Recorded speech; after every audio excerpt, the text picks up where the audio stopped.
Hello. Okay, so right now I'm just chilling at home, resting. I had a really intense workout yesterday, and oh man, so sore. I just did some crazy deadlifts,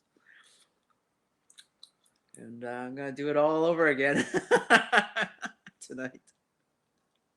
Okay, so I need to give you guys an update first of all. First of all, the reason why I haven't posted any videos uh, last week or this week is because my goddamn laptop died. It just it's a my laptop, if you want to know what I use to edit these videos that you watch, are it's a 2011 MacBook Pro, okay? And it is dead now. I took it to a repair shop, and the repairman said, "No, you can't salvage this laptop. It's done." So I had to scrounge and like get a new laptop right away. So I ordered a new laptop from the Apple Store. It's the Apple refurbished. So I'm getting a 2015 MacBook Pro. I used one because fuck Apple. Apple makes too much money. They have like okay, I have a lot to say about Apple and PC. Okay, this ongoing debate that everyone has online about these two. Okay, I use both of them. Okay, I used first. I started with PC because in Korea, where I lived for several years, most people in Korea use PCs. They're very used to using Windows format. Okay, so I was accustomed to using PC for quite a while, and yeah, like when I was a kid, yeah, we used Windows 95 or 92 or whatever that was on our desktop.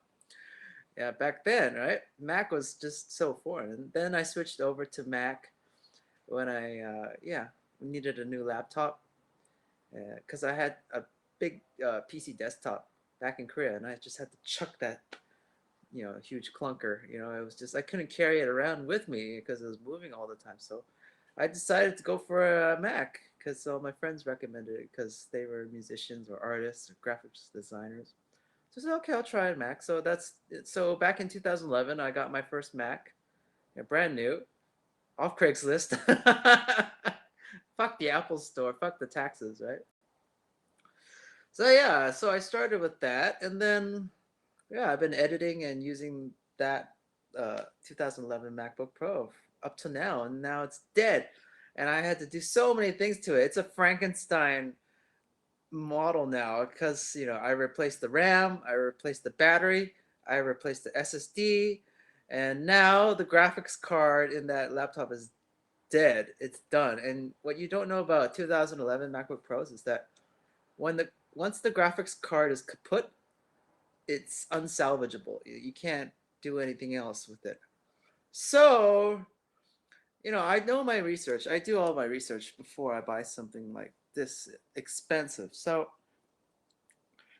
2017 and 2016 MacBook Pros, they all what can I say? What I can say is that every repairman that I've spoken to says that they can't get their hands inside those models, the 2016, 2017, because there's like proprietary soldering and whatever Apple does to the system that makes it impenetrable.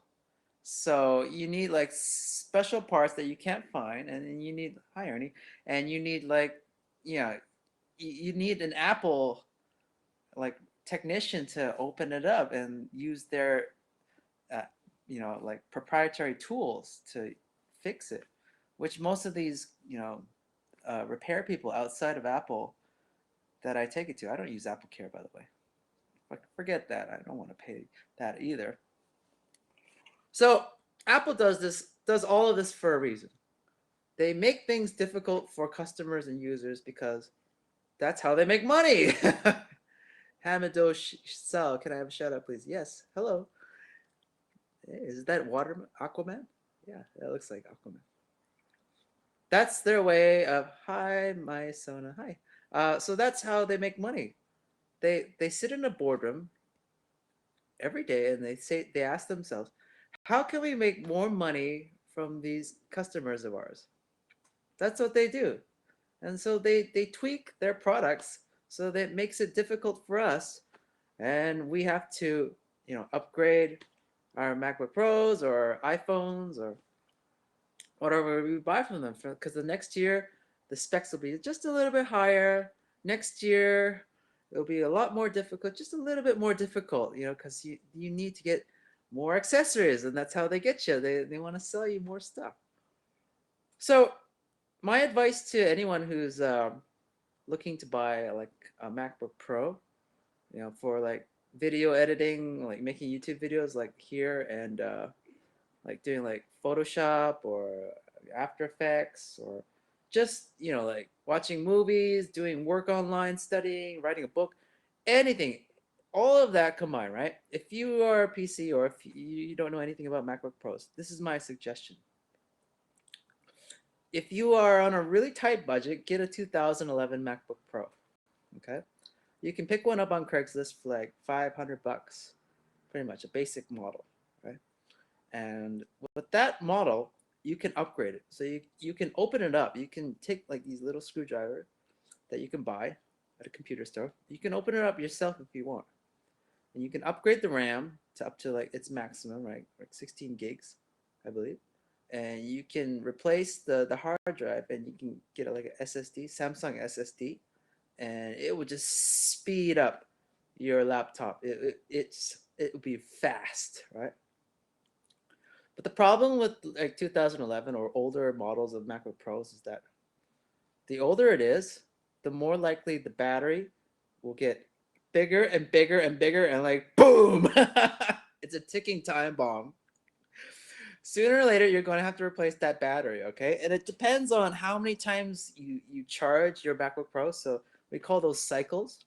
So what's, like people in, those cafes, they're sitting on their laptops, MacBook Pros, supposedly working, and they don't have their charger, attached to their MacBook Pros. What happens is, like, once the battery dies or runs out from 100% to zero, that's one cycle. And then when they recharge it, there's a second cycle. But me, I played it safe. I always keep the charger on, attached to my MacBook Pro, and I always make sure that everything's clean. I don't spill juice or water on my MacBook Pro, or food or any of that. I make sure it's spotless all the time. So I kept it in really good shape. And, dust out the fans from all the crap inside. I take care of my laptop, and that's how I kept my laptop up to now, 2017, 6 years. But now the graphics card, now it's out of my hands now. I can't. Yeah, I can't fix that. Nobody can. Yeah, no repairman can fix the graphics card for the 2011. So if you're on a really strict budget, yeah, that would be my suggestion. Get a 2011. Now, if you have a little bit more money, I would suggest that you get a 2013 MacBook Pro. Okay, so there's a reason. All the models up until 2013 are upgradable. Okay, once you go once you go from like 2014 onwards, none of the components in your MacBook Pro are upgradable, or you can't tinker around with them, or repairman can't do anything with it.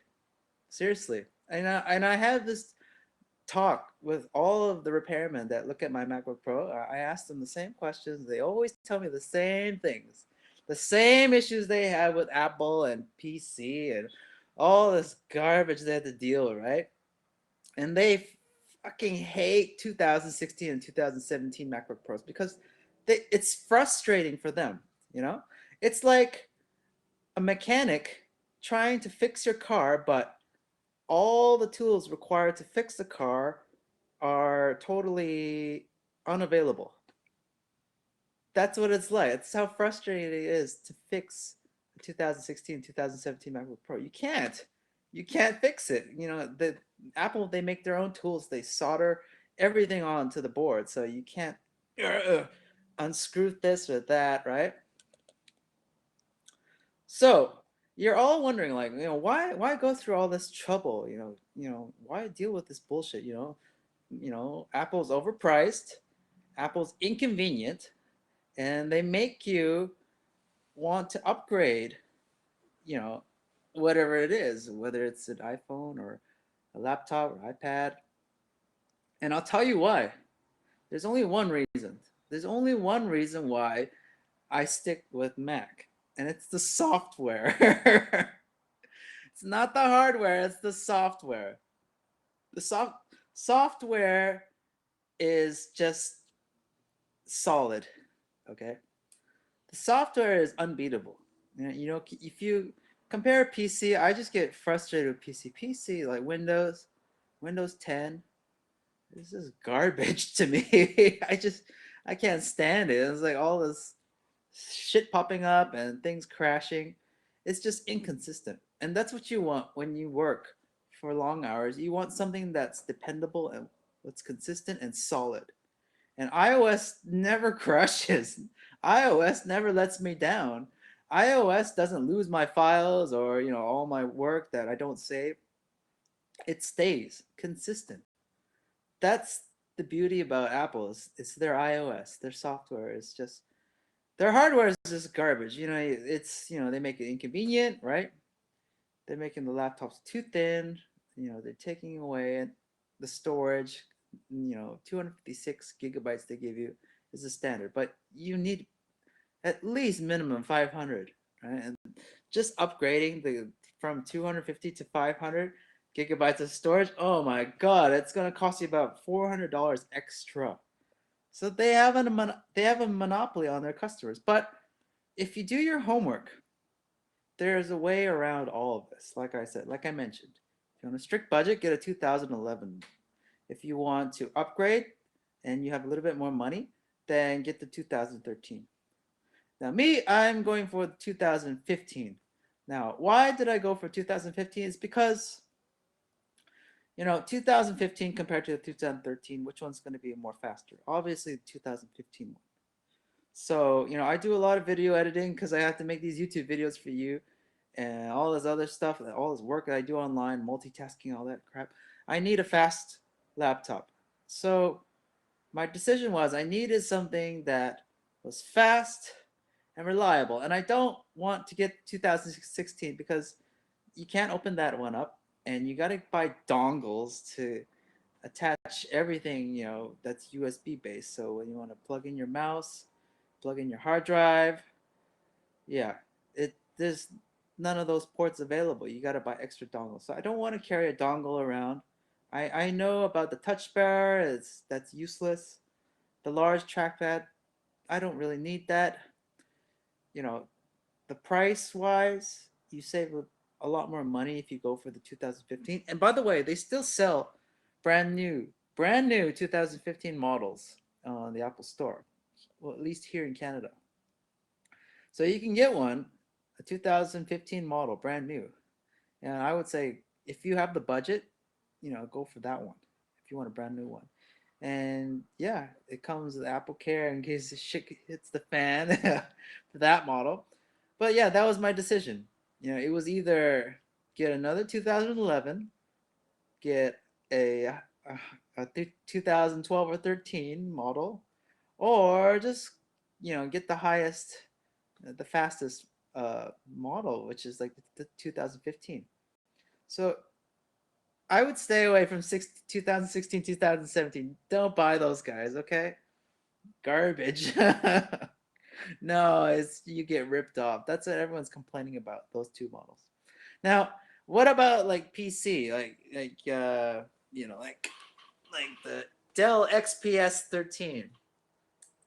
Because yeah, I looked into that model. I looked into that computer. It's PC. It's the best. Oh, fit by Robin. I was just watching your vids. Haha, hi.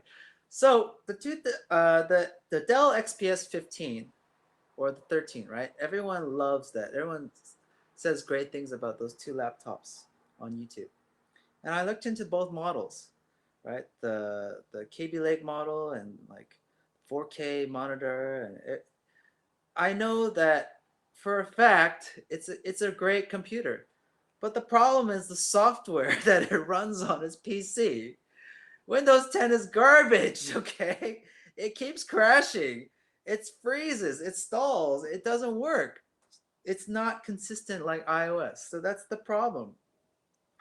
If I had to use that laptop just for editing, and by the way, I use Adobe Premiere Pro. So that's the only reason I would pick up an XPS 15 is to edit using Adobe Premiere Pro because I hate Final Cut, Pro X. That's just it's iMovie with just an X attached to it. And if you're a video editor, you know what I'm talking about. Premiere Pro is the best. So, it's a thing you have to, it's a trade-off. So fit by, hey man, I really want to stop living on my phone piece and I do all my work for a thing. But in the free time, I always seem to get back. I don't know. I don't. Whoa, the messages are scrolling up fast. So, yeah, XPS 15. The webcam is down there. So you guys look up the nose, which is stupid. The speakers are down there. You can't hear like MacBook Pro speakers are the best. Like you don't have to worry about the sound, quality of sound. But anyway, I use headphones and earphones anyways. But if you're into speaker wise, yeah, MacBook Pro is the better bet. And then some people say it's wobbly, right? The tech chat guy. And it's upgradable, yes, but it still crashes. It still needs to be fixed. And the funny thing is, like, the XPS 15 and the 13 are the second most popular laptops that I see being fixed in repair shops. Okay, I'm honest. I'm being honest. Like every time I go to a computer repair shop anywhere, I see MacBook Pros and I see XPS 13s or 15s. So that goes to show you that there is no perfect laptop out there. I mean, those two are the best so far, but there will never be a perfect laptop. No, it's just like computer companies are just too smart nowadays. They know that if they built a perfect laptop or computer for you, they would lose money because they would customers would no longer buy any more products from them. That's how they get you. They want you to upgrade. They want you to get faster, newer, thinner, brighter, gold color, rose. Like it's all part of their continuous strategy, right? Longevity, right? They want to get as much out of you as possible. But I don't fall for it. I know the bullshit. I see it. So I buy used, refurbished, older models of the laptop, and they'll be fine. I mean, I know what I'm purchasing. I mean, it's not the latest model, but it works. That's the whole point. As long as it works, and I don't want to get ripped off. Funny thing about the Apple Store, I walked in the Apple Store, and there's these two. I hate. By the way, I hate the Apple Store. Bunch of hipster geeks there, just trying to show off and trying to be like freaks and stuff. But the problem with all these salesmen is that they don't know how to sell. They just know how to yak and gab and try to be cool in front of the customer, which I cannot stand. A good salesman, a really good salesman, knows how to listen and play off the customer's energy. So every customer is not the same. Everyone has different like energy and characteristics. And if you mirror them, the more better you are at sales. So I walked into the Apple Store frustrated because my laptop died and I have no choice, and I was asking for like do you sell any refurbished laptops? And they said the salesman is like, yeah, they're all in a warehouse somewhere in Canada, and we don't have them in store. I was, oh, okay. And I said to them, can I buy it here? Can I make a purchase here? And they're like, no, you can only do it online. It's like, yeah, I'm surrounded by laptops around me. I'm surrounded by credit card processors. I have my credit card right here. You can make a sale right now. You can make money off of me, a customer that's willing to buy right now. But he turned me away. He just said, no, you got to go online and purchase it. This stupid little snot-nosed kid. You know, I get better service at McDonald's from those kids that make minimum wage than I do from salesmen at Apple Store. They're just a bunch of hipster losers, just fucking idiots.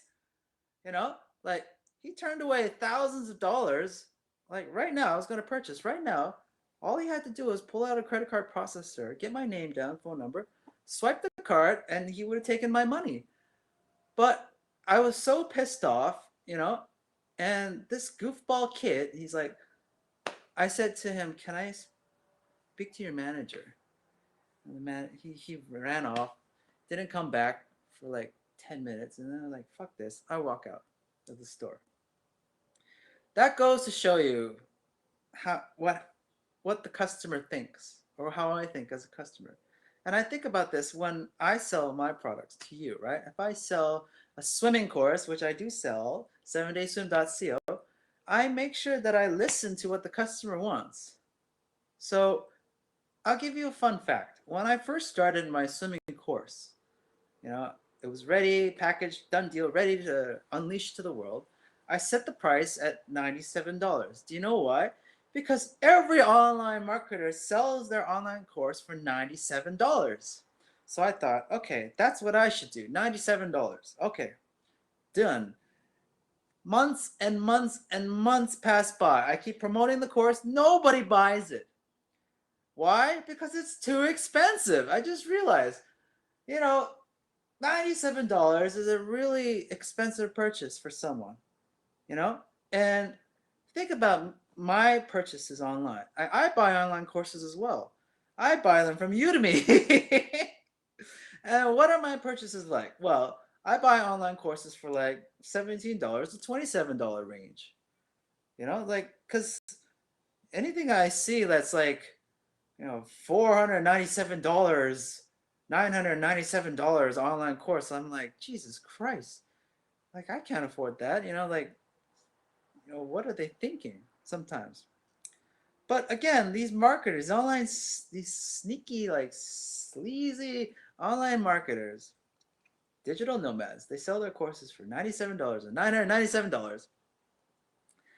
And it's like, yeah, that you can make a lot of money, but think about it. You know, like, when was the last time you bought a $997 course? I mean, no matter how much value it gave you, you still thought about it. I mean, like a laptop, $997 is nothing, right? Because you get something that's physical, that you can work, that you can create stuff.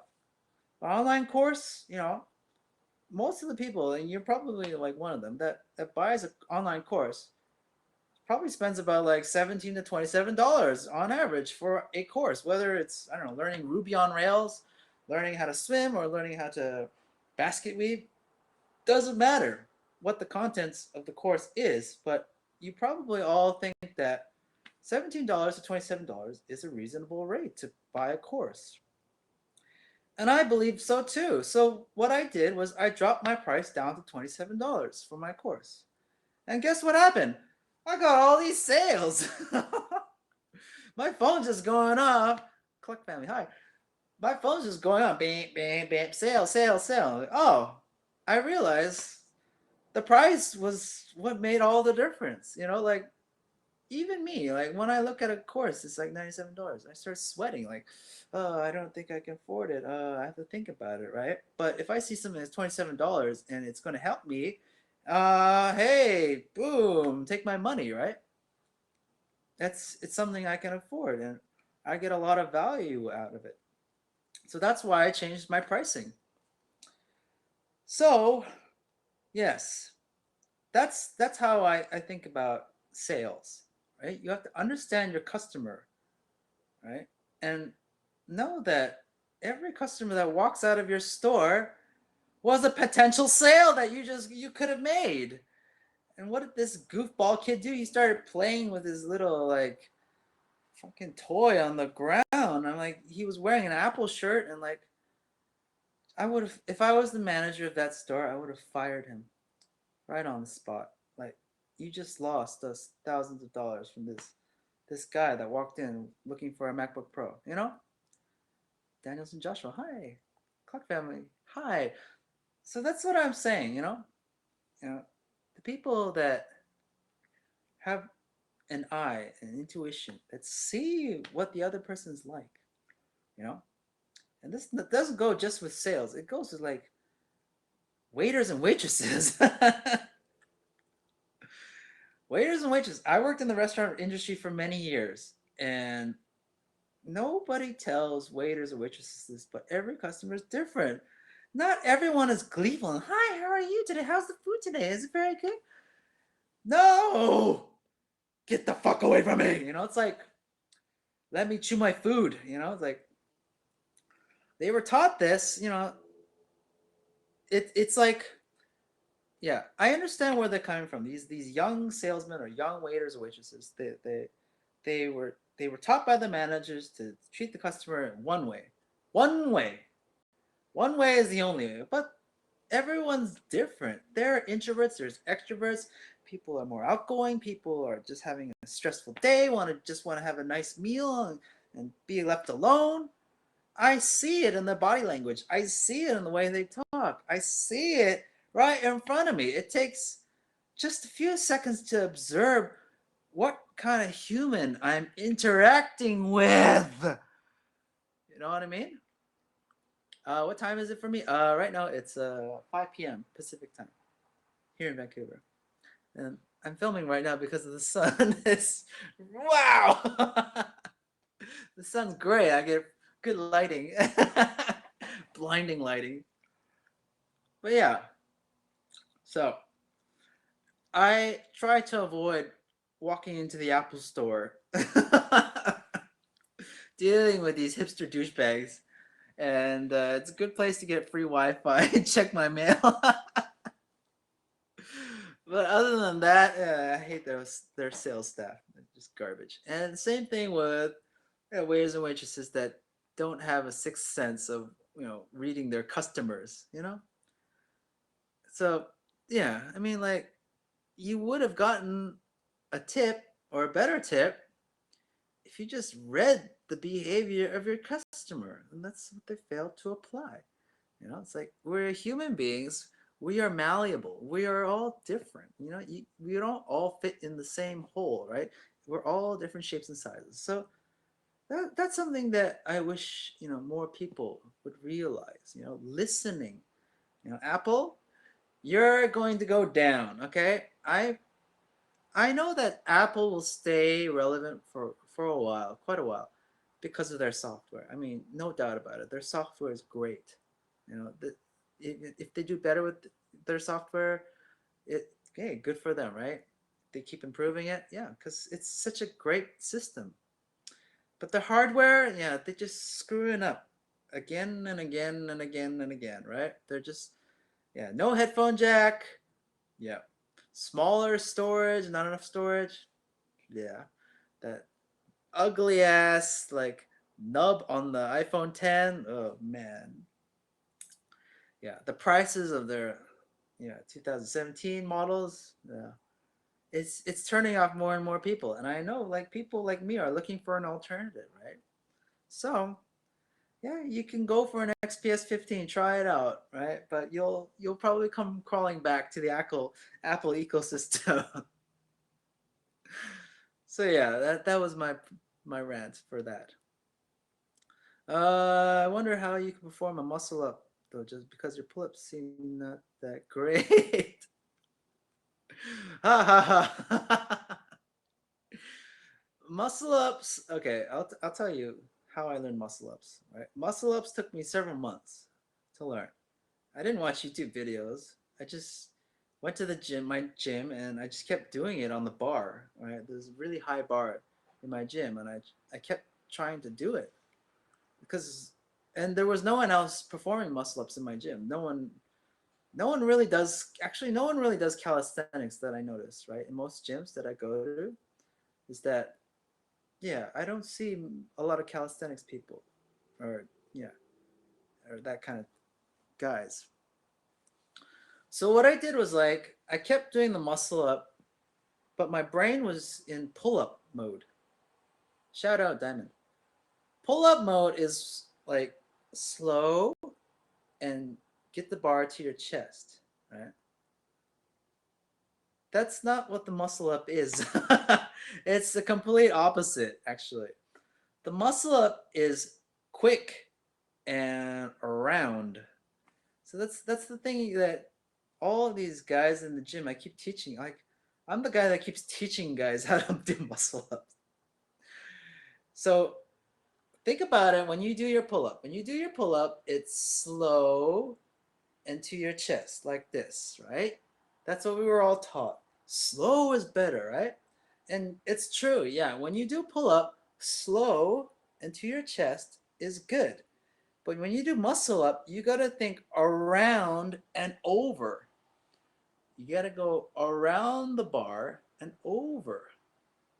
So all these guys in the gym, they keep doing the muscle up, but they're hitting the bar. They're cutting off their that around part that I keep showing them.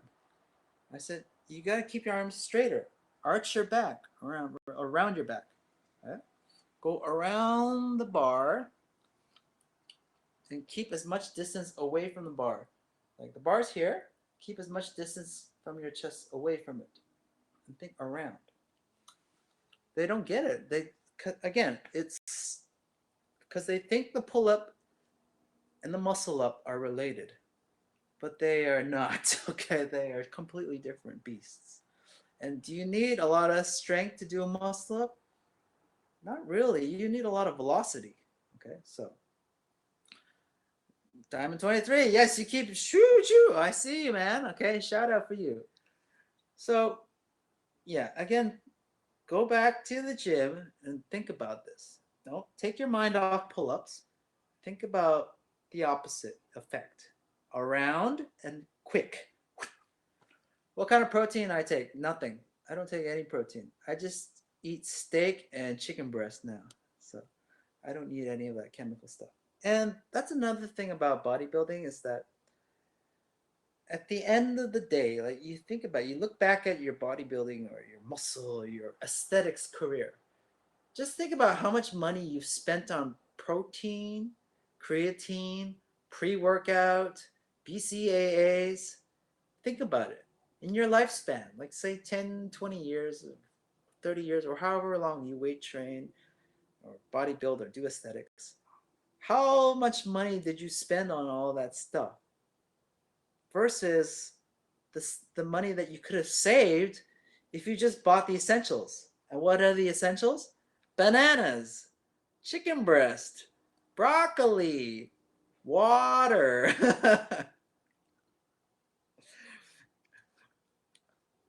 That's pretty much all you need. I mean, yeah, and gum. The funny thing about gum is that it suppresses your appetite. So if I have no gum in my mouth throughout the whole day, my mouth feels dry and there's no saliva built. So, and I feel like I'm not eating anything. But if you chew gum all day, you can trick your stomach into thinking that you are eating. And if you combine chewing gum with drinking water throughout the whole day, yeah, you can burn a lot of fat. You know, you don't need 5 meals. Think also another thing about bodybuilding is that it's all about building mass. Okay, so when you're building mass, obviously you need to eat more. But when you're doing like stuff like calisthenics, when you're doing stuff like I don't know, like swimming, you don't really need to bulk up. No, you can go with just 2 meals a day. Sometimes even one meal. I sometimes have 1 meal a day, just one large meal. So they all mention this. What's it called? Intermittent fasting. I hate that those two words. Intermittent fasting. Like what is that? What is intermittent fasting? It's just basically starving. Okay. Why don't they just say it? Just be real. It's just starving. Singers do it, actors do it, athletes do it. People who want to burn fat, lose weight, they all starve. They cut down on the calories. They just eat 1 or 2 meals. That's what fasting is. You stop eating. Give your body and digestive system a break. That's what intermittent fasting is. The words are complicated. The process sounds complicated, but it's not. Okay? It's just starving. Starve, okay? Starve all day. Skip breakfast. Skip lunch if you have to. Just drink water, eat a banana, chew gum all day, go to the gym. After the gym, you eat a big meal. Eat a big steak with butter, lots of butter on top. Have broccoli, have some, like sweet potato if you want. Jose Lopez, I'm your biggest fan. Did you fall off a cliff? Ah. So yeah, you don't need to look. This is all like okay. This is all steak, chicken breast, broccoli, bananas, water. How do I treat myself? With coconut water. I like coconut water. Gatorade. Gatorade has a lot of sugar, but what do? I dilute the Gatorade. Okay, so when I'm at the gym, I bring a full Gatorade bottle, and then I try to drink as much as I can, and then I just keep adding water to it, and I just dilute it. Do you play any video games? Not now, since my laptop's broken. So yeah, I'm like, by the way, I'm not about aesthetics, okay? So think about that, okay? Aesthetics, bodybuilding, completely useless category, okay? You won't know it now because you see all these popular YouTubers and you worship them, but later on in life you'll realize that Jesus Christ, that was such a waste. That was nothing. You know, once you meet a boxer, once you meet a gymnast, once you meet an MMA fighter, your mind will get blown away. Like once you meet a swimmer, these kind of athletes just like blow away every other sport. They're just like boom, your mind will be like, Jesus Christ, bodybuilding is completely useless. Aesthetics is useless. Powerlifting. Powerlifting. Why? I did powerlifting, but yeah, again, it's a nice hobby. They can't be used for anything else. I would say it's not useful, in my opinion. Now, weightlifting, yeah, weightlifting is cool. You know, it gets all your body mechanics involved. I like weightlifting. Weightlifting is great. There's a guy named Clarence Kennedy on YouTube. Check him out. He's from Ireland. He's awesome. Yeah, his form's great. A lot of Chinese weightlifters, amazing. You know, weightlifting's great. It's fun. Yeah, it's fun. It's kind of like playing volleyball. It's kind of like I wouldn't categorize weightlifting like in the same fitness realm as like being in the gym. It's completely different because weightlifting to me is just like I get to bang the weights. You get these colorful plates, and you just do 1 rep. That's it. I don't need to do 10 or 12. It's just like a completely separate category all to itself. I would call it like a hobby. You know, weightlifting is fun. I don't feel myself like, yeah, this is hard work. This is more like fun. So weightlifting, Olympic lifting, you know, it's fun. It's fun to do. Yeah. But long term wise, yeah, your body's gonna ache and break if you keep doing that. I mean, there's almost so much you can do with that kind of stuff. So yeah, think about the long term effects, right? Like when you're 50 or 60 years old, will your joints and bones be thanking you, with the kind of activity that you're doing to stay in shape? So swimming you can do forever. That's why you see so many old people swimming. They know that they can get a great workout and they don't need to like really tax their body doing it, like slamming their feet on the pavement when they're running. That's taxing, you know. When they're lifting like giant plate, barbell off their chest. That's taxing on the body, you know. So yeah, injuries and aches and pains later on they get worse and worse. So you got to think like long term, right? How well are you going to take care of your body? So the last sport I see myself doing when I'm really really old would be swimming because the water is there to protect you. The water acts with you. You work with the water. And no matter what shape, size, form you are, you can manipulate. If you can know how to manipulate the water, then you will get a great workout. So that's the final sport is swimming, in my opinion. The final sport will be swimming. This I don't know how long I can do gymnastics or calisthenics. You know, long term wise. I mean, I could still do it for many many years. It'll be a much longer lifespan than compared to like bodybuilding or powerlifting, or just destroy my bones and back, right? Boxing, yeah, that has a really short lifespan. MMA fighting, really really short lifespan, but a great workout, you know. So yeah, those are some things to consider, like the long run, you know. At the end of the day, many many years from now, what will your body be like? Be all broken and bruised and banged up, or will it be in shape? And yeah, yeah. So the things to keep in mind is that your diet, like those supplements that you take, will affect your body. What type of phone do you have? I'm right now. I'm filming this live stream with my iPhone 6, and that's another thing. Like people are saying, like, "Oh, why didn't you get the iPhone 7, or the 8, or the 10?" I'm like, it doesn't have a headphone jack, and it's like $1,200 for a phone. I just need a phone with a camera right here that accepts Wi-Fi. I can chat with him, Naomi Tigas. Hello, chat with you guys. Talk to someone on the phone. Send text messages. That's all you really need. It handles all the apps. And again, why I don't get an Android phone? Again, oh, I have friends who use Android and they go back to iPhone. You know, because they say like again the same thing. It's the software. Apple's number one resource or number one product is their software.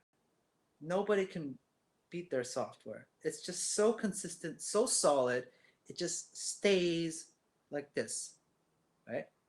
For many, many years, right? But Android, ooh, yeah, you risk getting that customization aspect. Like I'm free, open source system. I can do whatever I want. But there comes a price. You know, your phone can get hacked. Did you know that? Android phones, your phone can get hacked. It can happen. Every time there's a new update to Android, you risk like having your phone crash, get it hacked. You know, all this stuff I hear from my friends who use Android. I'm like, yeah, so you're all thinking like, oh, well, like Samsung Galaxy S8 or this the Samsung Galaxy Note 4, like the specs are so much better than Apple's, or like if you compare like side by side, like Samsung's more innovative. It has Infinity Edge. It's got like it had uh, Qi charging like many years before Apple did. It still has a headphone jack. Yeah, those are very like good things on paper, but in reality, no matter what kind of phone you use, if it's on Android, again, the software, it's unreliable. It can crash. So I considered all of these things, for my future purchases, like because like a few months ago I was researching like building my own custom PC. It's like I was going to get, like, yeah, all these like these pieces online, and I was gonna build my own custom PC a few months ago. But then I realized, like, once I build that PC, by the way, I was gonna get a what was it, Ryzen 7? Yeah, AMD. That was weird. Okay, so anyways, doesn't matter what kind of hardware you have. It's the software that makes it the it's the software, okay? It's not the hardware, it's the software. The Nintendo Switch is not really powerful compared to like the PS4 or other platforms that you see. Nintendo has great games. That's the bottom line. Super Mario, Legend of Zelda, Metroid, these are just great games. And that's why people keep coming back to Nintendo. As long as they make great games, doesn't matter what kind of hardware they put it on. So I never go for the specs. How powerful this phone is, how strong this gaming platform is. Oh my god, it's no. Don't get fooled by that. It's not the shell, it's the engine. No, that's not the way I wanted to say it. Yeah, that doesn't make sense in this analogy. What I want to say is it's for the Apple versus PC war, it's the software. That's the bottom line, okay? And in Korea, there's so many PC computers just fucking hacked to bits with viruses and just crashes. Like I've seen it and so many times. And I think to myself, like, this is just so goddamn frustrating, you know? Using Windows. Oh, yeah. And the security scans and all this, like ad block and virus potential, infected again. So, yeah, iOS is is the clear winner. But you got to deal with the hardware, okay? So, Cluck family, I'm learning Butterfly. Oh, good. Windows all the way, bro. Go for if you want Windows. By the way, yeah, the exception to using Windows is if you are a gamer. Okay, I'm not a gamer. I was never, yeah, I was never into those PC games. But yes, for sure, if you're a gamer like hardcore and you just love to play PC games, then you have to get a PC. That was be my suggestion. But yeah, for the work that I do, which is like video editing, writing books, uh, just yeah, doing online work, writing, creative, making music, yeah, all that stuff. I mean, the Apple iOS is just fine for me. Yeah, so that's why I stick with Apple. You don't have to stick with Apple, okay? And there are ways around it. Like I said, in the beginning of the video, I'm not those suckers that buys the brand new, the latest 2017 MacBook Pro. No, like I said, I'm getting a 2015 one used. By the way, I saved $400 because it's used.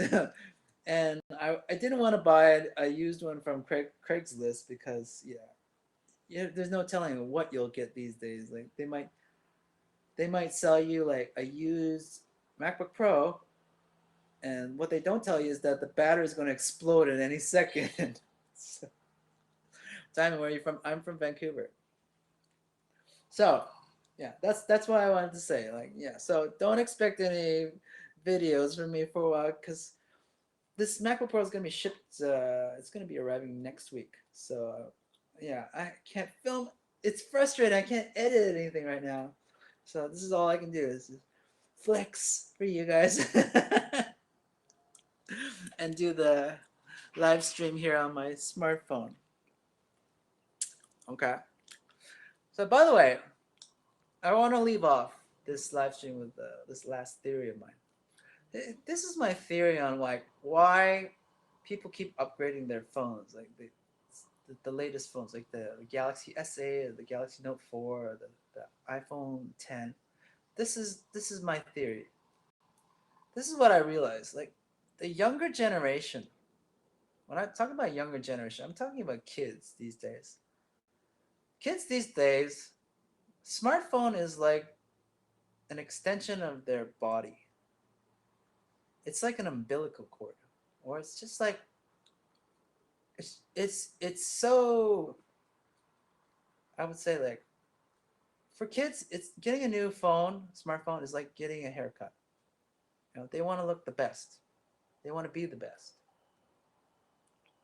They want to catch up with their friends. I get it. Most older generations like me, older 1980s, I was born in the 1980s, don't really we're not really attached to our smartphones. You see like older people, what kind of phones they have? They like iPhone 4S. I don't know, like a Motorola flip phone.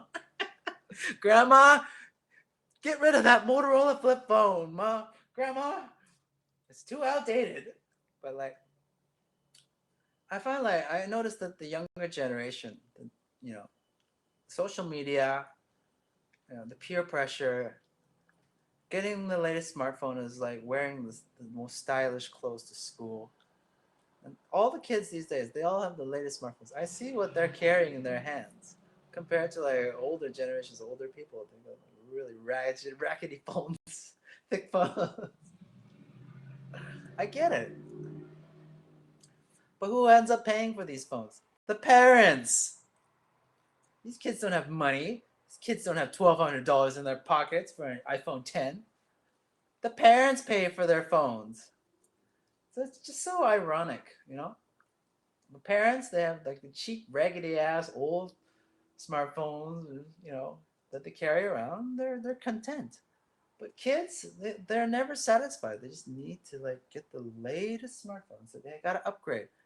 It's like if they don't upgrade their phone, they don't upgrade themselves. You know?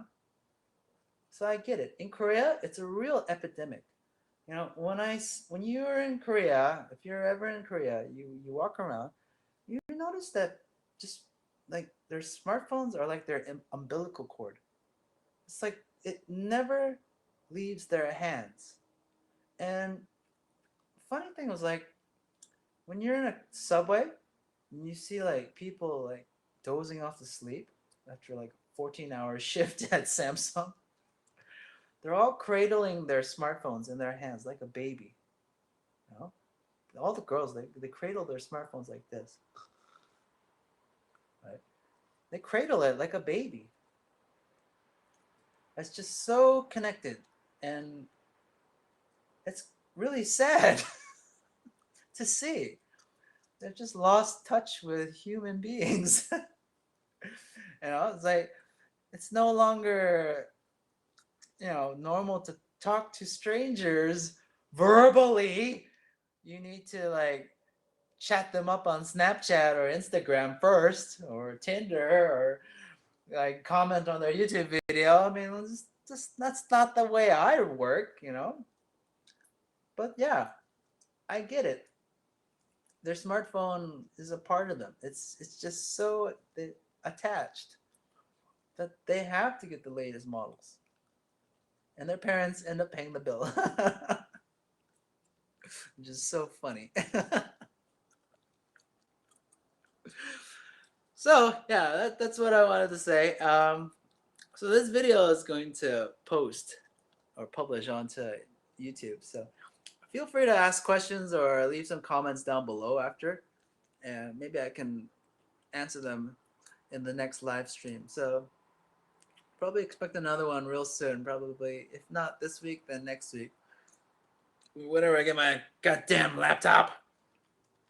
So yeah, there you go. That's all I want to say. Take care. Have an awesome day. Bye.